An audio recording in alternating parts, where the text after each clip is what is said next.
I had one last topic, and it will go pretty quickly, but it is deliberately overfunding a Roth IRA. And this is one that you're probably not hearing about from anybody, because this one is barely seeing the light of day from the planning community. But here's the reality.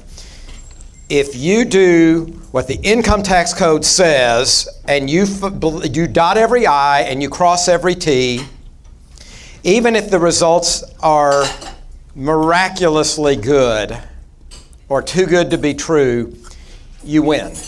Again, if you follow the code specifically to the letter. So here's the deal with the Roth IRA. Let's say I own an asset that I think is going to go way up in value. And let's, for the purpose of this example, say my name is Mitt Romney. Because Mitt Romney is the poster child for this.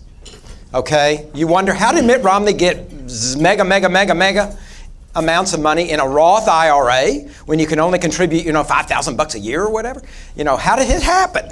Well, what you do is this asset, which may be like a profits interest in a company you own. Or let's say it's a profits interest in a company you're just starting. And so you go out and appraise it. And what's that profits interest worth today for a brand new company? It's worth next to nothing. Mm-hmm. I'm going to transfer my profits interest in this company to my Roth IRA. That's what Mitt Romney did. You got to go back and do it when it's worth nothing. Okay, let's say it's already worth something. Let's say, and my example here is, let's say it's worth $10,000. I said, well, gosh, if I do that, I'm overfunding my Roth IRA. I said, you know what? The law says if you overfund your Roth IRA, the penalty is 6% of the overfunded amount. So let's say I overfunded it by $10,000. I pay a penalty of $600 for doing that. And I do that in the year I set it up. And then in year 2, if I hadn't gotten that $10,000 back to clean up my Roth IRA, then I pay it in year 2. Again, $600. And I pay that penalty of $600 every year until I've cleansed this thing by taking out $10,000 from the Roth and giving it back to me.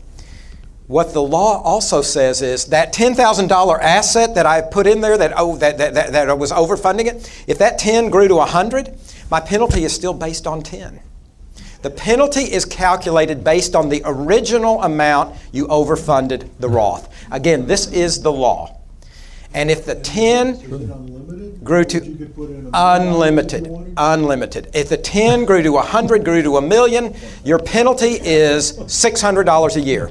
And let's say you get tired of paying the $600 a year, then you take $10,000 of cash out of that profits interest. You send it back over to Marvin. Now I've cleansed the Roth IRA and I no longer pay penalty. The carried interest or the profits interest or whatever it was that I stuck over, there could be anything that you think will balloon in value, is now owned in my Roth IRA a la Mitt Romney. And I've got a massive Roth IRA that's generating a lot of profit every year, and you pay zero income tax. It's not deferral. You never, ever pay the income tax because it's in a Roth. And then when you die, it goes on down to your kids, and as they draw it out, they don't pay it.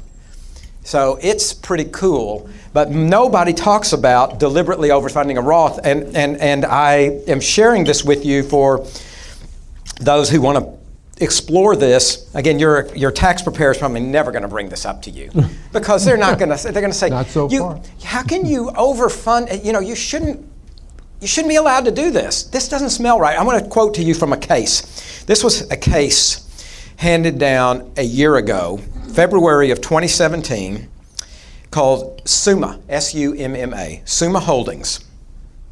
And this is a case in Ohio, your hometown, Mr. Udell. Yes, it is. 6th Circuit Court of Appeals Okay.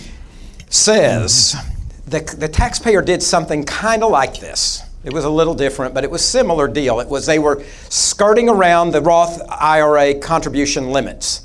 They figured out a way to skirt around it and get more into their Roth, and the IRS screamed. because they said, you shouldn't be able to do that. You shouldn't be able to skirt around the Roth contribution limits. And the tax court actually agreed with the IRS, and then they went to the Sixth Circuit Court of Appeals. The Sixth Circuit Court of Appeals reversed and said, here's the deal. Yay, Ohio.